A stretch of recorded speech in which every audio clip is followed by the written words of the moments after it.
One thing I'm hearing from leaders everywhere right now is this. Running the front line feels harder than it should. Demand shifts quickly, schedules change by the hour, managers are stretched thin, and even when teams are working incredibly hard, efficiency still breaks down. And that's because frontline challenges usually aren't about effort, they're about decision making. Too often, leaders are trying to run real-world operations using delayed data or static reports or systems that don't connect, and that forces them to react after problems have already come to the surface. By that point, it's too late. So today, we're talking about why frontline efficiency breaks down and what it looks like when leaders move from reactive responses to real-time, insight-driven operations, replacing guesswork with information that they can actually act on. So to explore that, I'm joined by two leaders who see this reality from different but deeply connected perspectives. Jaronika Dancy leads HR operations at Amsted Industries, guiding global teams through workforce systems and decision-making. And Mike St. Clair is the COO of Wheel at Amsted Rail, with decades of experience leading frontline teams through operational complexity.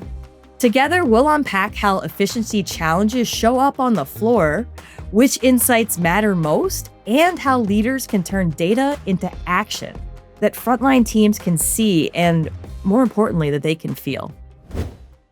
Jaronika, Mike, welcome. This podcast is called When Work Works. Every single episode, I start the same way, and I would love for each of you to fill in the blank. And Jaronika, I want to start with you. Work works when? Thank you, first of all, for letting me be here, Julie. It's nice to do this podcast with you. When work works, it works when people, processes, and technology are aligned, not competing, right? When leaders can see real capacity, real skills, and real demand in real time, performance begins and it becomes sustainable instead of reactive, and people don't have to compensate for the gaps in systems. So from my perspective, I think that's when work really, truly works. All right. Mike? Thanks for inviting me this morning. So from the perspective of an old operations guy, I think work works when there is a clear, concise vision. We need good communication, both up and down the organization. Leadership requires clear decision-making, better information flow, and consistent operating rhythms. And operating rhythms in operations is very, very important. People need to know that management cares about them, and management needs to show that they care about them to get their commitment, right? So a longtime friend told me many years ago when I was learning about lean, in God we trust, all others bring good data to the meeting. I haven't heard that one, but that's definitely good. I always say finding that intersection between humanity and technology is really where the sweet spot becomes for organizations. We talk a lot about frontline efficiency.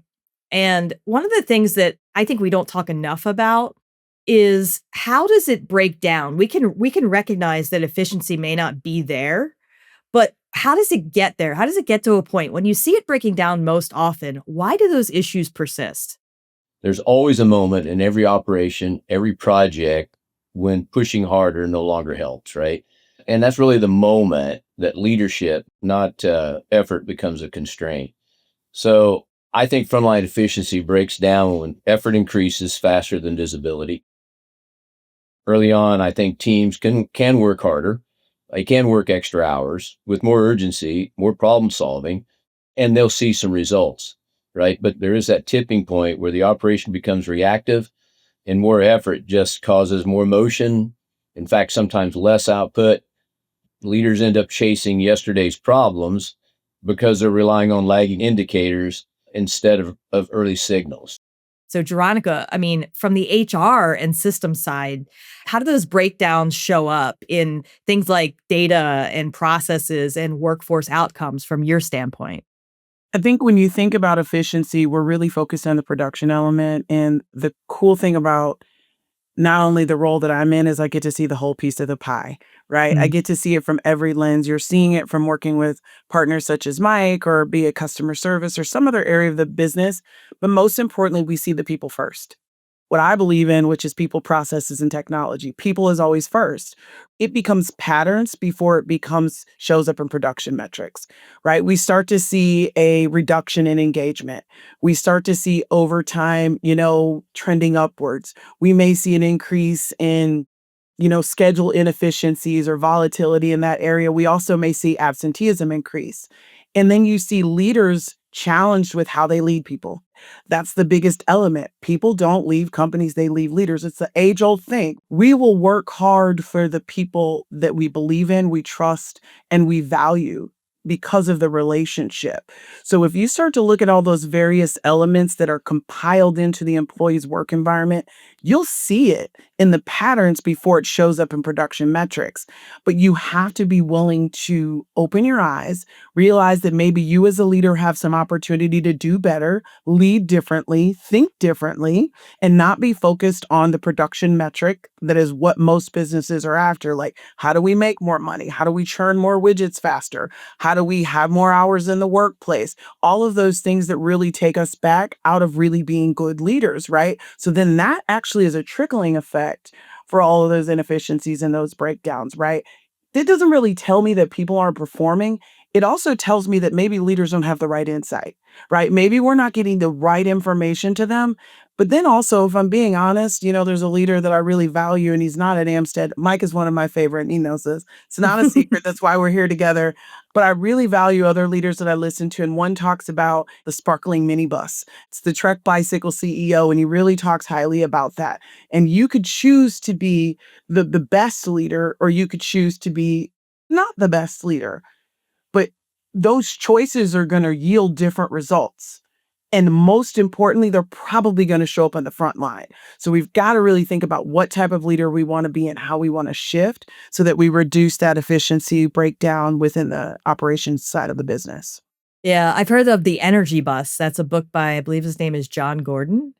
And it's just about that, right? How do you bring that kind of energy? Because that's important too. So when organizations don't have the information that they need in real time, I feel like that's a real challenge because what tends to happen, at least from what I've seen, is we tend to be reactive rather than proactive because we don't have the systems in place or the technology in place to show us what's going on day to day. We will see those cues and signals, but it might be after your top performers have left the organization. It might be after you've missed productivity targets or after your margins have dropped.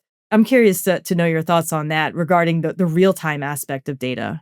I'm very people forward, but I've gotten the opportunity to spend a lot more time on the operations floor. And the reason I love and really appreciate Mike and the work that he does in our organization is we saw a challenge within our operations from insight. And he was there in every meeting, every training, visible as a leader, as he spoke about, but most importantly, learning and listening and helping us to shape this journey.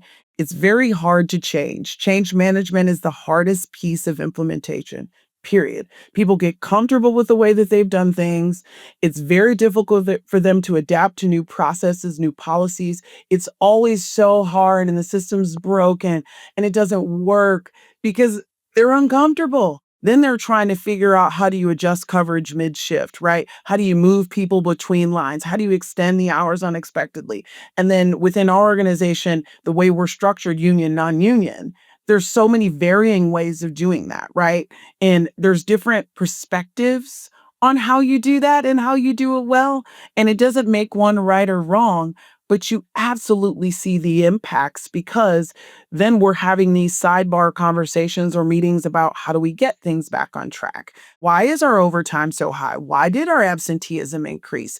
Why is our skilled labor trade suffering so hard right now? And it's because we don't have the information. Or some people have a version of it or a piece of it, but they're not using it, right? They're Mhm. trying to run from problem to problem, meeting to meeting, right? Person to person, and they don't have quick tools or quick insights to really think, as you said, proactive instead of reactive about how do we plan, right? How do we forecast? How do we structure this if scenario A, B, and C happen? So I think that that's kind of how we see it show up. Jaronika, you mentioned something just throughout that whole conversation regarding your and Mike's relationship. Mike, I'd love to know from your perspective, from a leadership, from an operations perspective, the importance of operations and HR working together. HR is absolutely my right hand, right? I don't, I always bounce all of my issues and ideas off our HR director, and she's the confidant. And one of the things we'll focus on as long as I'm in charge is employee experience. Would you say that from an ops perspective, proactive decisions are like about those things, the training and the skills and, how do we recruit more people? Having those insights, they make a big difference, right? Yeah, absolutely. I think it's you can kind of equate that to even reliability. Reliability maintenance is not free. So if you spend a lot of money on reliability maintenance, total productive maintenance will cost more money, but your output will be better. You'll have more repeatable processes, more repeatable product, maybe better defective. And I think it's the same with people. We have to invest in programs to make people ready for the next job, develop maintenance, develop managers. That's not free. But if we don't do that, we're going to continue to see these reoccurring problems. How often do you see skills or capacity sitting idle or quietly? Not because people aren't capable, but because leaders don't have the right insight at the right moment. If I think about the overall success of any plan, I think 50% is from the planning, right? And how you handle, but the other 50% is from the opportunities. That really is an issue. So I really encourage my leaders when they see an opportunity to jump in and coach somebody, right? You have to have a really open relationship and people have to trust you for these kind of things to work. Mhm. If you don't have that trust, people will hold back. So Yeah. Veronica, what do you think about skills? How do we get the right people in the right place at the right time and those people that actually have the right skills? Do you have any insight there? Underutilization of skills is one of the biggest opportunities. And I think the word I'll say a lot is visibility, right? One of the challenges we have within our organization, and we're not the only, it's many, right, is knowing who's qualified, who's trained, who's eligible, who's able and available to work on any given job at any time, right? And then how do you upskill? What programs do you put in place in order to truly upskill? How do you fill the skill gap, right? That's really important. And then how do you balance work based on what people are good at?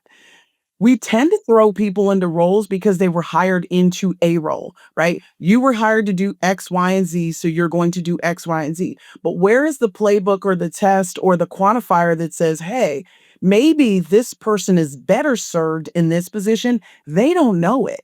Or maybe I don't know it, but there's these different ways that we can kind of glean into that and place them right because I think you get a better employee, you get a different work environment when people are doing things that not only they're good at, but things that they really, really enjoy. And I don't think that's just practical on the front line. I also think that's within your leadership and your professional roles, because how do you develop a person correctly without knowing the skills they have to date?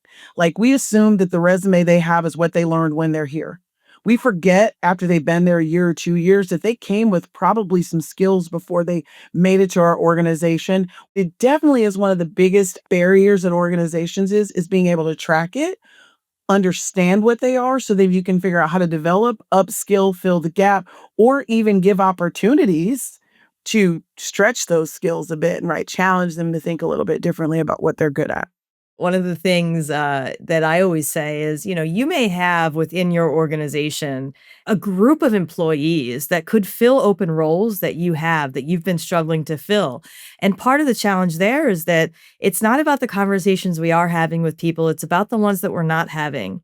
People have to trust their organization enough to recognize that it's okay to have those conversations. It's about psychological safety. And of course, technology supports us through all of that. you can't metric your way out of some problems. Mm. You need to listen.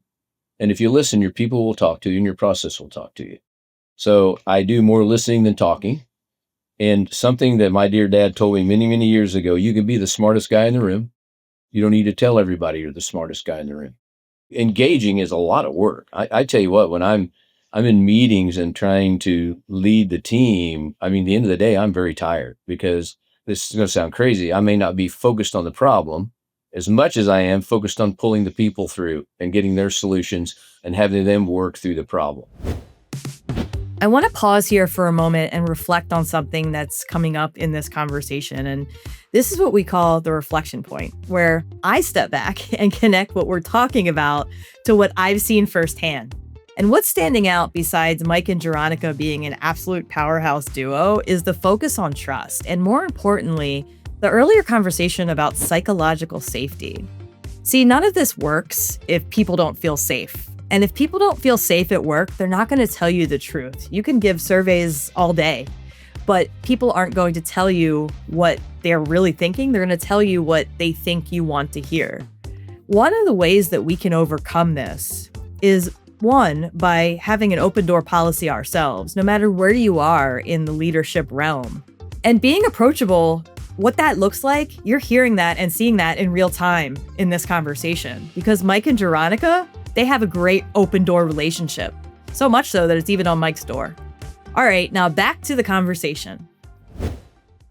Jaronika, at what point does working harder stop helping and the real issue become a lack of visibility or insight? In the settings that we're in, safety and quality are critical.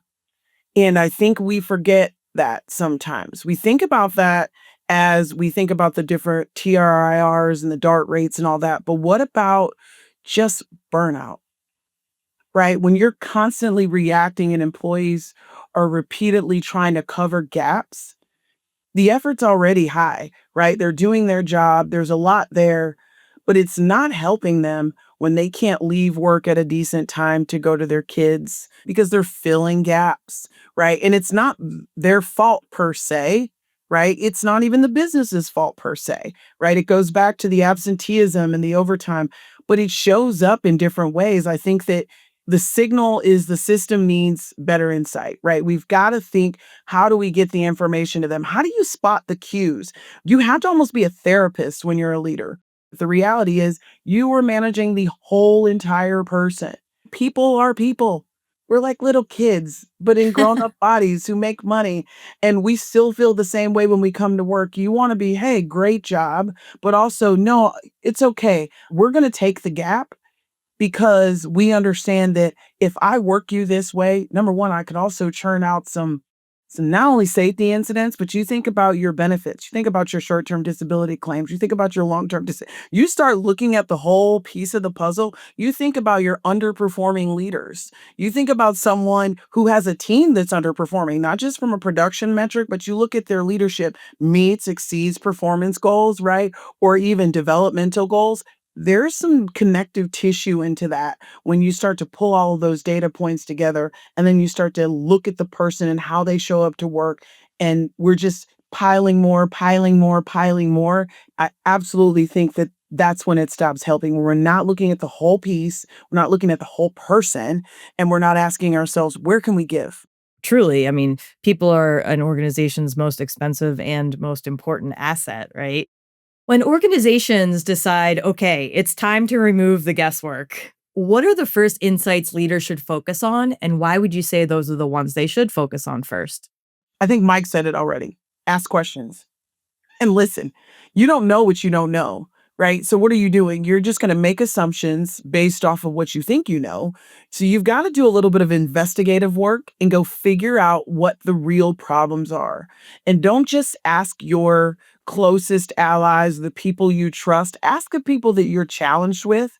Ask the frontline employees, right? Figure out how to create that conduit to really learn what those areas are. And then once you learn the areas, I think then you start to think about, our organization needs what in order to operate more efficiently, more effectively, and what systems and tools can we put in place? You may have the tools in your deck. You may be well equipped, but how are you using those tools? What are you doing with that? So get informed about what you already have in your tech stack.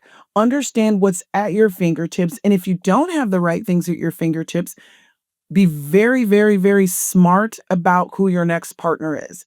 Yeah, I think there's also a conversation regarding data because I find that, we can do all of those things, right? Get the tech in place and choose the right technology and all of that. But gosh, organizations have so much data. I'm wondering, how do we distinguish between having more data and then having the right kind of data? I think some of that has to do with organizational priorities.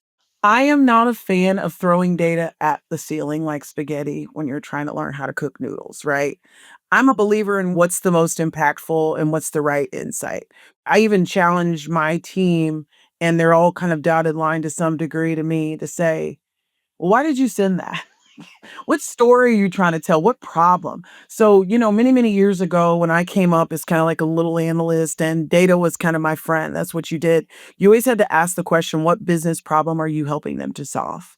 So you may have all of the right inputs, but you're putting together wrong.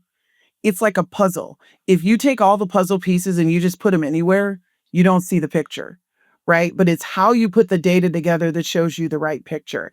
And I think just getting more data doesn't necessarily solve the problem. So I'm not a more data person. I'm a right data to help business leaders make better business decisions. I imagine, Mike, from an ops perspective, you want to have the right data, not just more data. That's fair to say, I'm assuming. Very true. Very true. We have lots and lots of data, and the big difference is how the leaders spend their time. You need a frontline obsession. I like those words, frontline obsession. So if I see a problem repeating, then we really need to look at, are we stuck? But when you really look at that, it's about removing obstacles, reinforcing standard work. I like soon, certain, positive. We should be able to see results from our actions fairly quickly. You can take a square peg and whittle the corners off and drive it through a round hole, but that doesn't mean you're going to get what you want. So you have to find the right leading indicator that's affecting the process, right? Yeah, Mike, I think we could do a book of your lines there, your quotes. I love them. I want to talk about your organization and some of your lived experiences, and just wondering if there's anything either of you can share about maybe a time when you or your team discovered some kind of unique insight, whether that's driven by AI or another tool that improved your workflow. I don't know how big our problem was with accurate data in workforce management until I started to hear the full experience, right? They'd stop me on the floor saying, "Hey, my paycheck was wrong again this week. My hours were wrong again this week." And I'm like, "Holy cripes, what's going on?" So then we got a problem, right? The process is talking to me. So I start to dig in. I start to talk to people at all the plants, and I'm finding out, wow, we've got tons, tons of mistakes. Like weekly, it's taking 8, 10 hours to correct the mistakes. So I'm looking at that going, workforce management is fairly new to us. Jaronika and her team had done the training. Well, obviously, we didn't maybe listen as well as we should have, and so I reached out to Jaronika and say, "Hey, girl, I got to have help, and I don't need to be an expert, and I'm not a micromanager, but I needed to drive home the importance of accurate data in that system." I've been in situations on the operational floor where the data made no sense until we went to the floor and said, "Well, the data's not even right. That sensor's pulling from the wrong spot, or that sensor's not right. We're not getting the right temperature, not getting the right time recording." My dad said, before you change all the wiring out on the trailer, why don't you check the bulb and the light? Maybe the bulb's out, and you don't need to tear all the wiring out. So sometimes you have to get people back to that root cause. Finding that true problem, and like Jeronica said, not just putting Band-Aids on things, and recognizing that maybe the way that things were done at a certain point in time may not be the way that they need to be done now. Employee enablement and manager enablement and encouragement, I think, is so important in this environment that we're in today. Nobody wants to be micromanaged. People want to have the autonomy, but also the confidence. Just because you have a tool doesn't mean that you're confident in utilizing that tool. But when you have leaders like yourself who are enabling people, I think that becomes really powerful. My job is to be an enabler, resource provider, and an enabler. I love the word enabler. So Mhm. as your developed managers underneath you, weigh the risks. Right? If the risks are high, you may want more input on what a final decision may be. But if the risks are such that you can let that person make a decision, then let the person make a mistake. What's the risk? People have to learn. They have to have confidence. They have to make decisions. Sign on my door says, "Welcome, come in. I'll help you anytime." It also says, "When you leave, it's still your problem." When you leave, it's still your problem. Such a great line. And so Mike talked about a little bit, and I think what makes it unique, and you talked about kind of like this unique insight. This is what makes the relationship between HR and operations powerful if you utilize it, because we had the opportunity to go to every single one of his sites and reframe and retrain how workforce management could work for the organization. You don't have a lot of COOs, and I don't have them even in my organization. Mike's my guy, where it's like, hey, he can tell you how to manage a schedule in workforce management, and he's a COO. He can tell you in a time card how to do that. He can tell you how to run a data view. Here's the juxtaposition of that.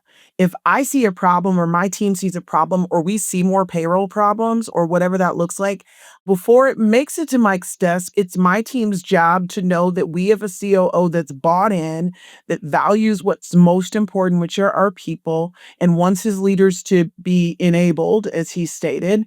So it's our responsibility to make sure that the technology supports that, right? And that when we are challenged, it may be a retraining, it may be a refresher, it may just be a conversation, whatnot.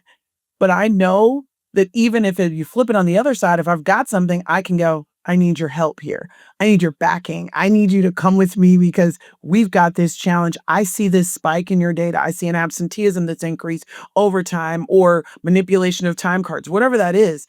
And I'm not hesitant to send him an email and say, hey, we've got an opportunity here. And I know for a fact we're going to be on a call. We're going to be getting everybody back together, and we're going to be figuring out how to change it, or to, kind of get everybody back on track or rethink this thing. So to me, that's what's unique about kind of some of what we do and how we work together, but also that partnership that really could be powerful if we think differently about the HR and the operations team together. Yeah, everybody benefits from that, especially the frontline worker. When HR and operations work together, enablement is there, upskilling, reskilling, access to data in real time, right? That real time data piece to me is so incredibly important from the enablement perspective. This conversation has been absolutely fantastic. Gosh, you both have so much insight that I wish I had hours and hours to tap into all of your wisdom and all of Mike's one-liners, which I love. And Mike, your dad sounds like a great guy. My dad also gave me a lot of insight and wisdom. The biggest line that he ever told me when it comes to anything in life: do the right thing, period, end of story, right? If you do the right thing, you're going to get ahead. So I want to talk a little bit about looking ahead, right? What developments in data or AI or insight delivery do you think are going to have the biggest impact on frontline efficiency as we move forward? Or what are you seeing currently having the biggest impact on frontline efficiency moving forward? I think pretty simply predictive workforce alignment, Mm. right? How do you predict and forecast? How do you look at trends? How do you look at what's been happening? How do you glean from all those problems and really think about how do we plan? We need to be connecting our production environment to the demand, the skill, and the fatigue, and all those signals, right? And really delivering that insight. You keep saying it directly to those frontline leaders, not at their desk. We need it to be mobile friendly. We need them to be able to be nimble and be moving, and they need to also be able to move the data with them. So as things are shifting, the data needs to shift. So the predictions need to be real time. They cannot be, oh, we predict, but then it's static. It has to be, I can plug and input and I'm constantly receiving. It's a big old data hub.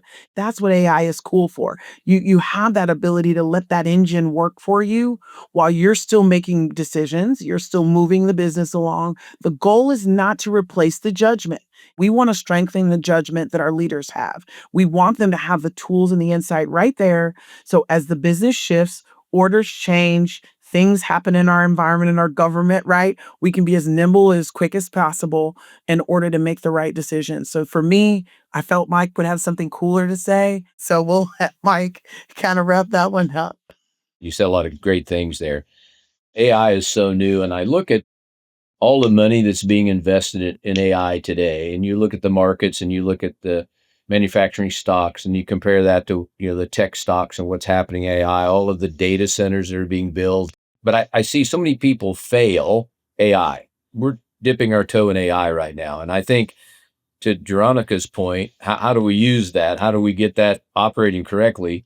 First, it's going to be get everybody out there. Second is going to be get them some training and education on how to use it. And then I think for us, an opportunity is to focus it in one or two areas and learn how to read the data. I think there's so much power there We just have to discover how to use it. That's absolutely right.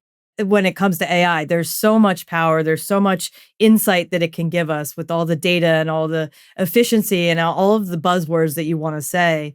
But it's how do we truly lean into using it? And I want to pose one last question. I'll start with you, Mike. If leaders could truly understand one operational signal maybe earlier than they do today, talking about that real-time information, which signal or which thing would change outcomes the most, in your opinion? If leaders could understand one signal earlier, I think it's the risk at the moment that matters the most. After output drops or OEE misses, but when availability, skills coverage, or maintenance health at the bottleneck starts to drift. We talked about that several times. You have to predict, you have to see it coming. And if you can't see it coming, it's going to happen to you. We shouldn't allow things to happen to us.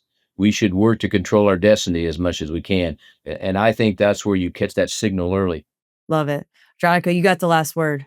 Well, my insight is operations and workforce insight aren't separate conversations. They're the same conversation viewed from two different angles. Our responsibility as leaders is to align our processes, people, and technology to support the effort, but not rely on it, right? That clarity is going to ultimately reduce the pressure and provide insight, strengthen leadership, performance is going to improve, and we're not going to exhaust our people.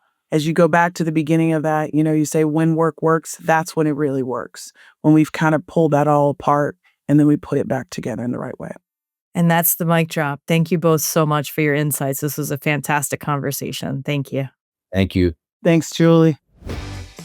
What Jaronika and Mike surfaced today is that impact comes from turning information into action, whether it's from your team directly or the technology that supports them.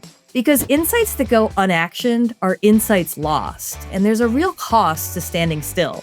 One that your frontline teams feel, and one that ultimately shows up in your bottom line. If this conversation changed the way you think about frontline efficiency and real-time decision-making, I hope you'll share it with someone navigating those same challenges. Thank you for spending time with us today.